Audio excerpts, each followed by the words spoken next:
कोण आला रे, कोण आला?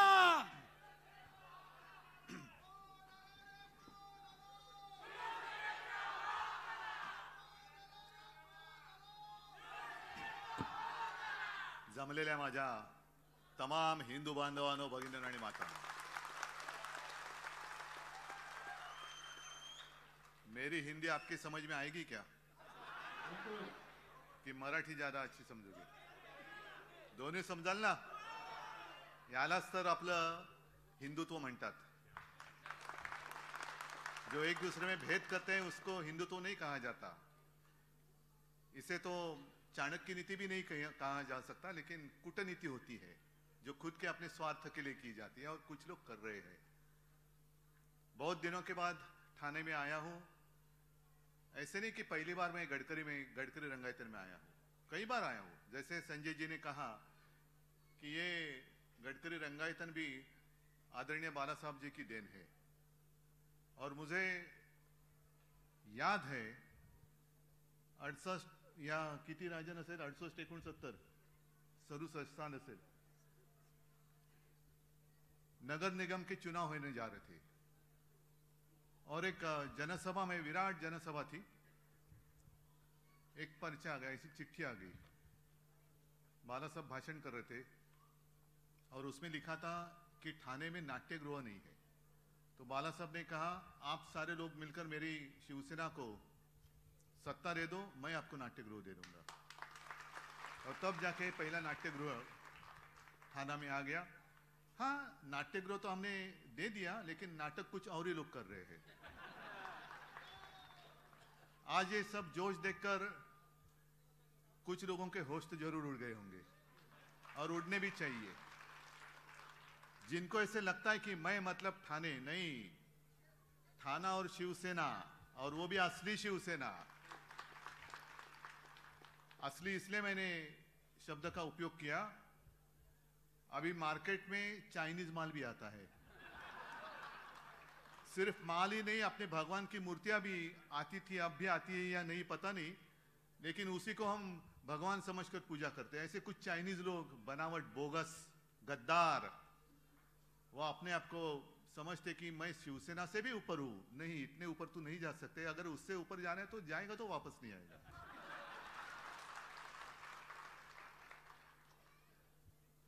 राजन और राजन के सारे साथी, आप भी मेरे सामने बैठे हैं, कट्टर शिवसैनिक है. ठीक है, ये हमारी इम्तिहान है, परीक्षा है. चुनौती तो आती रहती है, लेकिन मैं चुनौती को कभी चुनौती नहीं मानता. चुनौती को मैं भी एक अपॉर्चुनिटी मानता हूं. आप सब बोलेंगे, अरे ये तो क्या, इसका होश ठिकाने पे है क्या, इतनी चुनौती है तो भी ये आसानी से कह रहा हूं.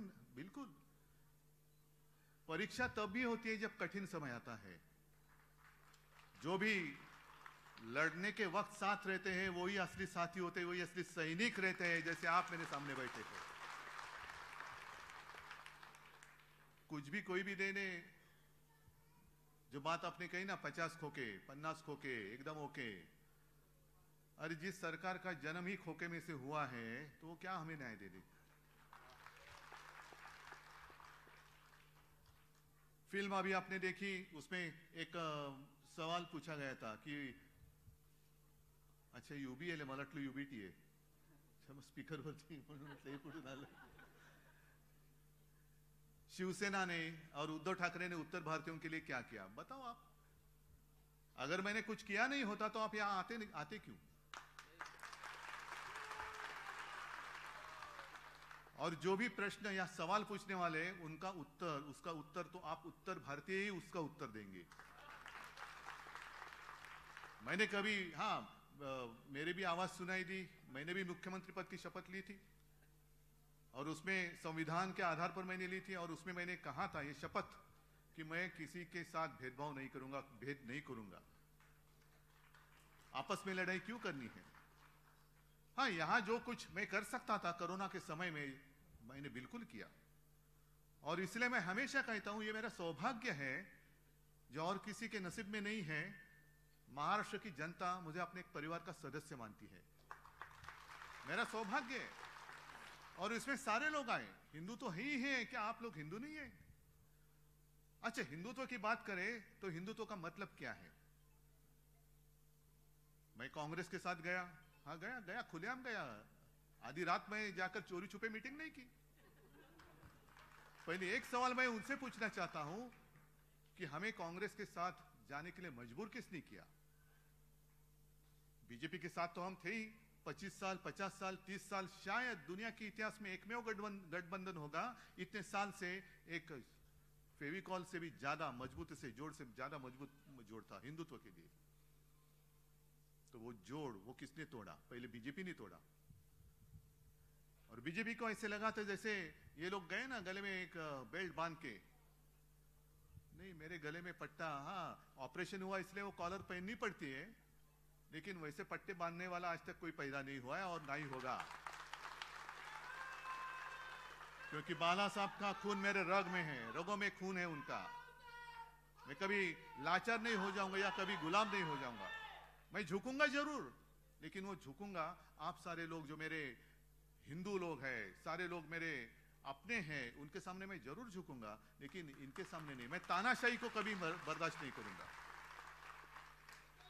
और मैं हमेशा कहता हूं हिंदुत्व है क्या? हिंदुत्व क्या है? मैंने तो हमेशा कहा है, जो मेरे पिताजी कहा करते थे, सिर्फ मंदिर में जाकर जो घंटा होती है ना, घंटा बड़ोनारा हिंदू, वो हमारा हिंदुत्व नहीं है। हमें तो आतंकवादियों को पीटने वाला हिंदू चाहिए, उसे हम हिंदुत्व मानते हैं। और ये लोग क्या करते, जैसे बीच में आप सारे लोगों को पता है, हमारी वज्रमुठ महाविकास आघाडीच्या सभा झाल्या होत्या ना आपल्या, सारे गोर गरीब लोग तिकडे आले होती, सब जाति के सब सारे लोग थे। इन लोगों ने क्या किया, जो बेवकूफ नकली हिंदू है उन्होंने क्या किया, दूसरे दिन जाकर उसमें गोमूत्र शिंपडलं। का? अपवित्र झाले, माणसासारखी माणसं जमलेली त्यांना तुम्ही अपवित्र मानता? ये कौन सा हिंदुत्व है? जो हमारा हिंदुत्व है वो हृदय में राम और हाथ में काम, ऐसा हमारा हिंदुत्व है। लेकिन इंसान में जो भेद करते हैं, पवित्र अपवित्र, इनका हिंदुत्व झूठा है और इनके हिंदुत्व का जो झूठा नकाब है वो हमें खींचना है, वो हमें आपल्याला तो मुखवटा फाडून काढायचा है। क्या है हिंदू राष्ट्र? मणिपुर जो जल रहा है यही अपना हिंदू राष्ट्र है। आप सारे लोग बीच में एक जैसे मैं जब मुख्यमंत्री था तो हनुमान चालीसा, अरे जिस हनुमान ने एक सीता के लिए पूरे लंका का दहन किया, सीता हरण हुआ इसलिए रामायण हुआ, द्रौपदी का वस्त्र हरण हो गया इसलिए महाभारत हो गया। दुख की बात तो यही है कि जब द्रौपदी का वस्त्र हरण हो रहा था तो धृतराष्ट्र बैठे थे वहां राजा, लेकिन उनकी तो दृष्टि नहीं थी, दृष्टिहीन थी। आज की सरकार वहां जो बैठी है वो क्या धृतराष्ट्र है? अपने ही देश में मणिपुर में 2 महिलाओं के साथ जो किया गया वो तो सिर्फ वीडियो सामने आए इसलिए पता चला। वहां के मुख्यमंत्री कहते हैं ये ऐसी चीजें तो, ऐसे घटना तो बहुत हुई है, शर्म आनी चाहिए, शर्म आनी चाहिए। राष्ट्रपति महिला है, वो भी आदिवासी है, क्या कर रही है? मैं महामहिम राष्ट्रपति जी से पूछना चाहता हूं, राष्ट्रपति महोदया, आप जिस देश के राष्ट्रपति हो उस देश में महिलाओं की इज्जत भर चौराहे पर लूटी जा रही है, आपको कुछ संवेदना नहीं है? वहां की राज्यपाल महिला है, कुछ कर नहीं रही। अरे हमारे यहां जो राज्यपाल थे कैसे मस्ती करते थे, भेजो उनको वहां पे। मंदिर खोलो, ये खोलो, वो खोलो, क्या इतना आसान था क्या वो कोरोना का संकट? लेकिन ऐसे राज्यपाल वहां क्यों नहीं भेजते? और मैंने तो कहा था कि जैसे जिस वक्त हमने इंडिया पूरे, मैं विरोधी विपक्ष की एकजुट नहीं मानता, जितने सारे देश प्रेमी हैं उन सारे लोगों की जो एकजुट हुई है उसका नाम हमने दिया इंडिया।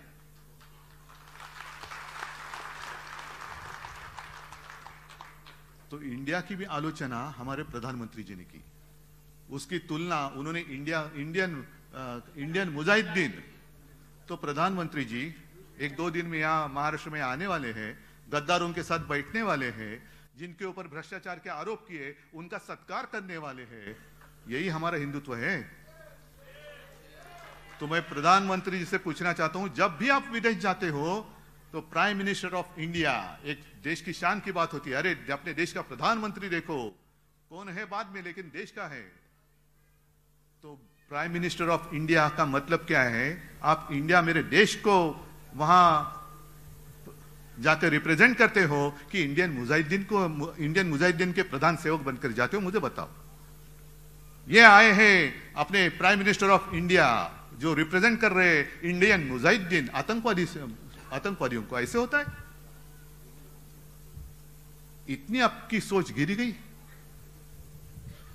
और जिस हिंदू राष्ट्र की बात कर रहे हैं, इसलिए मैं भी एक कागज पे, जैसे संजय जी ने कहा, मैं भी 2 पंक्तियां लिख के लाया हूं। आज के देश की स्थिति कैसी है?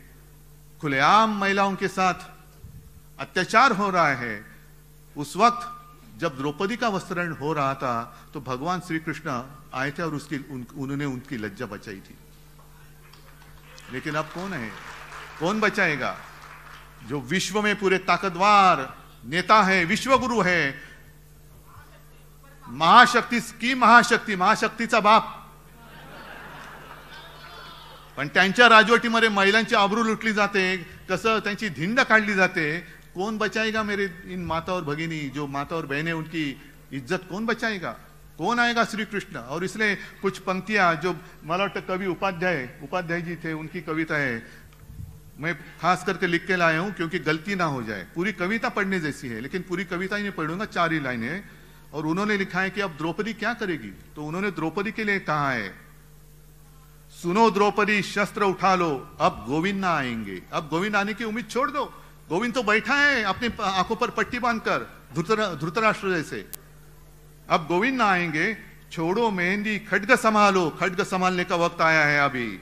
खड्ग संभालो, खुद ही अपना चीर बचा लो। द्यूत बिछाए बैठे शकुनी, मस्तक सब बिक जाएंगे। 50 को के एकदम ओके।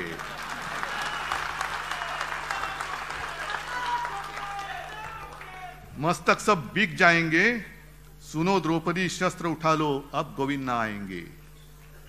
क्या यही हमारा हिंदू राष्ट्र और यही हमारे हिंदू राष्ट्र की कल्पना है?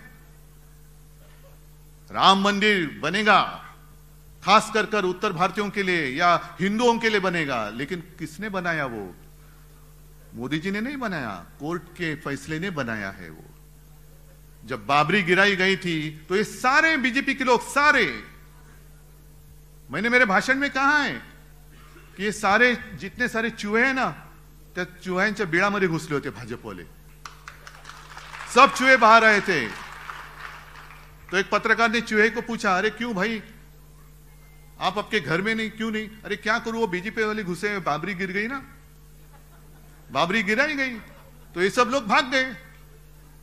तेव्हा उंदराच्या बिळात लपणारे तुम्ही, जेव्हा मैं गया था वहां अयोध्या में, सारे लोग थे, राजन भी थे, संजय भी, और आप में से भी कई सारे लोग होंगे। मैं गया था, मुख्यमंत्री होने से पहले गया था, और उस वक्त मैंने मांग की थी कि एक कानून बनाओ और राम मंदिर बनाओ। एक कानून बनाओ, स्पेशल कानून बनाओ। जैसे अभी कानून उन्होंने बनाया है, दिल्ली की जितने सारे अधिकार है दिल्ली सरकार के, वो उन्होंने छीन लिए हैं। तो वैसे कानून बनाओ और राम मंदिर बनाओ। राम मंदिर के लिए कानून नहीं बनाया, जनतंत्र को खत्म करने के लिए कानून बनाया, जो अभी पारित होने जा रहा है आपके लोकसभा और राज्यसभा में मंजूर होने के लिए। तो कहां गई आपकी हिम्मत? क्यों नहीं कर रहे हिम्मत? मणिपुर भी मैंने कहा ना कि वहां शांति करनी है तो भेजो ना ईडी, इनकम टैक्स, सीबीआई को भेज दो, वापस आते ही के देखो। और शायद एक बात हो सकती है, अमित शाह जी एक बार जाके आए, दोबारा भेजो। जितने सारे वहां के जो लोग हैं दंगा फसाद करने वाले, सारे बीजेपी में ले लो, मणिपुर शांत हो जाएगा। क्यों? यही तो नीति चल रही है। जो मैंने बात की कि 2-3 दिन में 1 तारीख को शायद प्रधानमंत्री जी आ रहे हैं, मंच पे कौन होगा? आप फोटो देखो, एक अनोखी तस्वीर होगी। अगल बगल में कौन है? मैं भ्रष्टाचार को खत्म करूंगा। करो ना, करो। लेकिन जिनके ऊपर आपने आरोप लगाए 70,000 करोड़ के भ्रष्टाचार के, उन्हीं को लेकर आपने महाराष्ट्र की सरकार जो शिवसेना तोड़कर आपने बनाई थी, मजबूत थी, तो भी और मजबूत करने के लिए उनको तोडा। क्यों? और कोई मिला नहीं आपको? और कोई मिला नाही?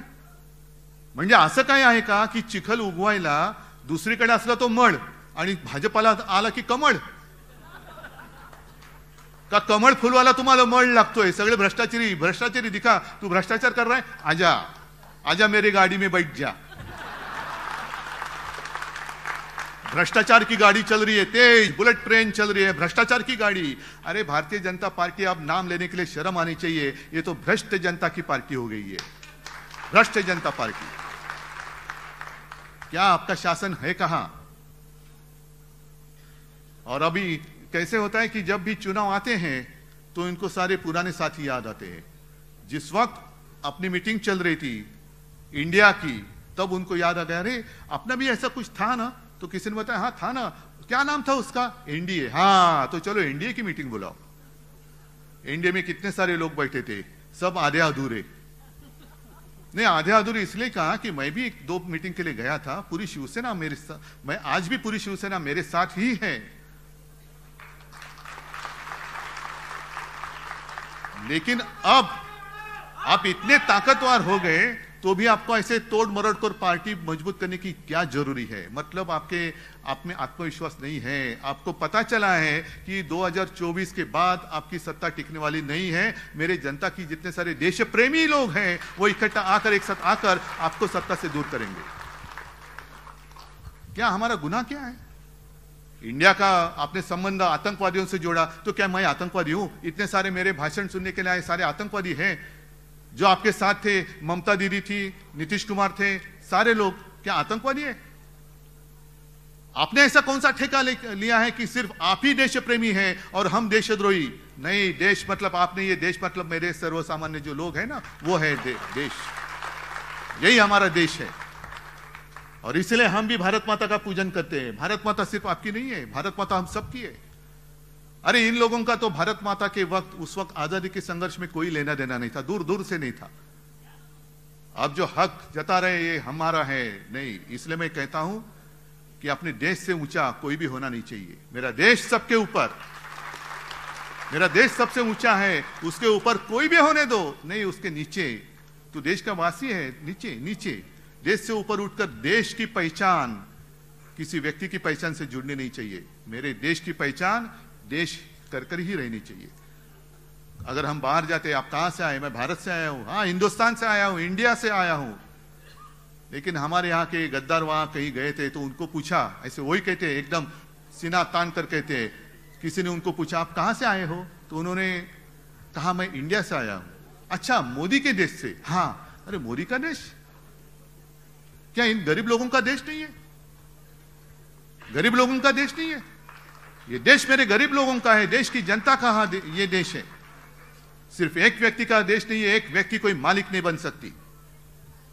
और इसलिए मैंने कई बार कहा है, अब जो एक चर्चा इनका क्या होता है, जब चुनाव आते हैं तो आपस में लड़ाई लगा देते, हिंदू मुसलमानों की लड़ाई, आपस में जाति पाति की दीवारें खड़ी करती है। आप लड़ते रहो, हम राज करते रहेंगे और विकास के सपने दिखाएंगे।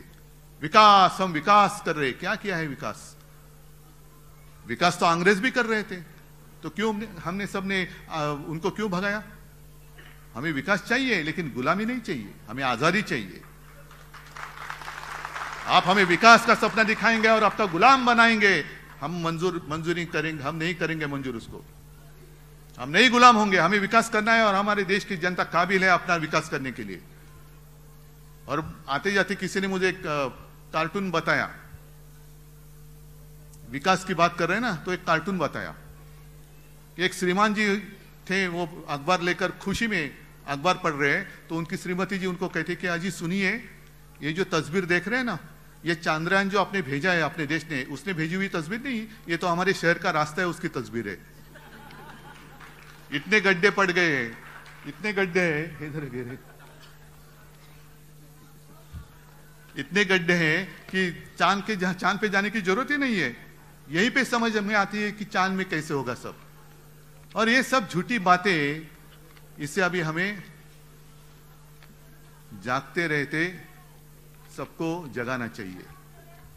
उत्तर भारतीय, आप मुझे बताओ क्या किया है हमने आपके साथ ऐसा सुलूक कि आप जो एक साथ थे आज भी है, तो आप अचानक थोड़े से दूर चले गए, क्यों? जो फिल्म में बताया गया है ये सच्चाई है। और उस वक्त कई सारे मतलब एसटी से हमने सारे लोगों को अपने अपने राज्य में भेजा था, उनके राज्य की सीमाओं तक पहुंचाया था। मैं तो केंद्र सरकार के साथ बात कर रहा था कि हमें ट्रेन दे दो, उसका जो भी किराया है मैं दे दूंगा, मैं मतलब सरकार दे देगी, नहीं। और लाखों लोग जो मजदूर थे वो आ गए सड़क पर, वो जहां भी गए उनका हमने एक कैंप लगाया, डॉक्टर दिए, उनके खाने की तजवीज की, सब सारी बातें की और उनको सही सलामत उनके घर पे भेज दिया। और उस वक्त आपने देखा गंगा की क्या हालत थी, वहां अंत्य विधि भी कैसे कुछ किसी ने किया भी नहीं, ऐसे खुलेआम मैदान में जल रही है चिता, कौन किसका क्या कोई किसी को पता नहीं, लेकिन जल रही है चिता, जल रही है चिताएं जल रही है। ऐसी विटंबना महाराष्ट्र में मैंने एक डेड बॉडी के साथ भी नहीं होने दी। और कभी मैंने झूठापन किया नहीं, एक आंकड़ा भी, एक भी मौत मैंने कभी छुपाई नहीं। जो है सच्चाई को छुपाओ मत, सच्चाई आज नहीं तो कल सबके सामने आ जाएगी। और इन लोगों ने क्या किया, थाली बजाओ, गो करोना गो, ढोल पिटो, एक मराठीत म्हणतात ना बेडूक उड्या मार, कोलांट्या उड्या मार तर करोना जाईल। अरे कसा जाईल करोना? मंदिर खोलो, ये खोलो, वो खोलो, क्या खोलो?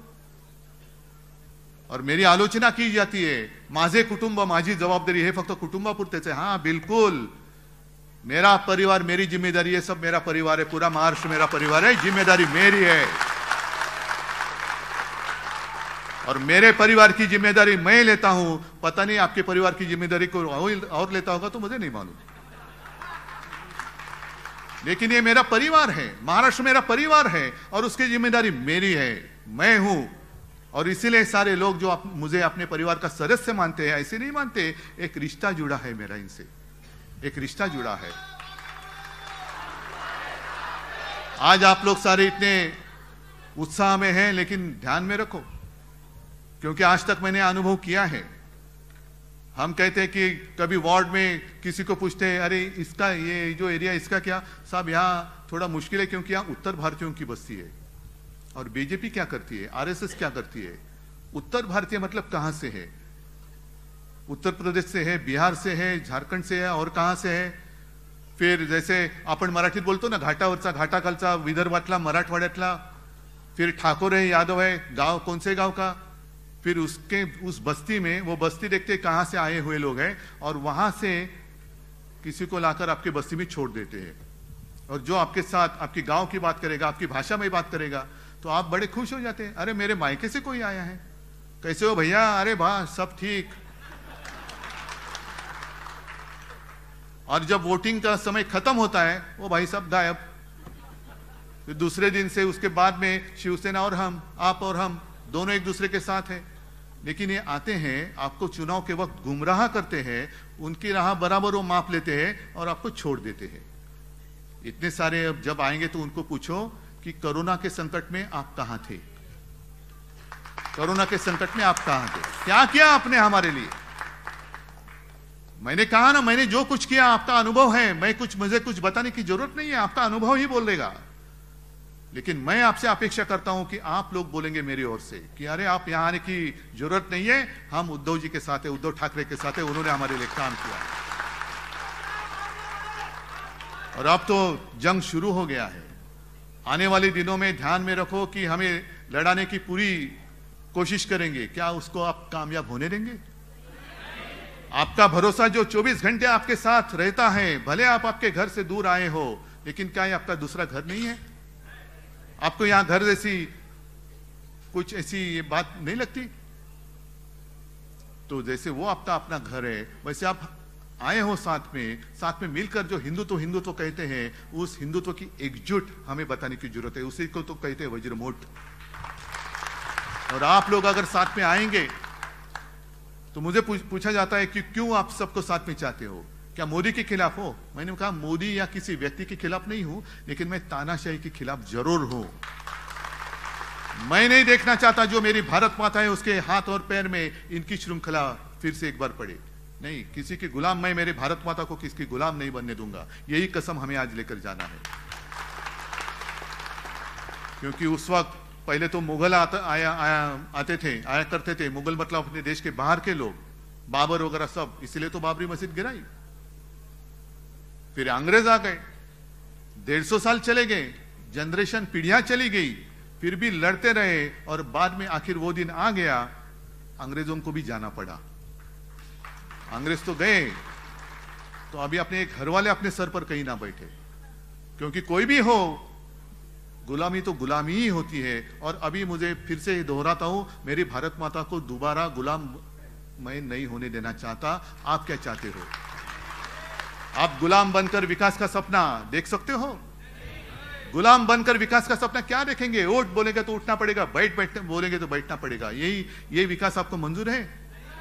कि आज जो आजादी के मतलब हम सब, हमारा देश एक ऐसे मोड़ पर आया है कि 2024 में नहीं तो ट्रेन छूट गया, फिर अपना देश अपने हाथ से गया, इन नालायक लोगों के हाथ में जाएगा, तानाशाहों के हाथ में जाएगा। और इसलिए मुझे पूरी उम्मीद है, उम्मीद नहीं पूरा विश्वास है, पूरा भरोसा है कि अब साथ में आप आए हो, साथ में ही रहेंगे।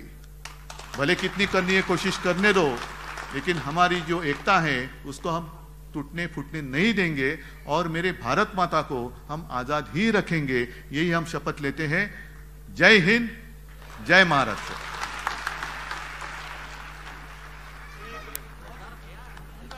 हेलो, एक महत्वपूर्ण घोषणा मैं करना चाहूंगा कि यहां पर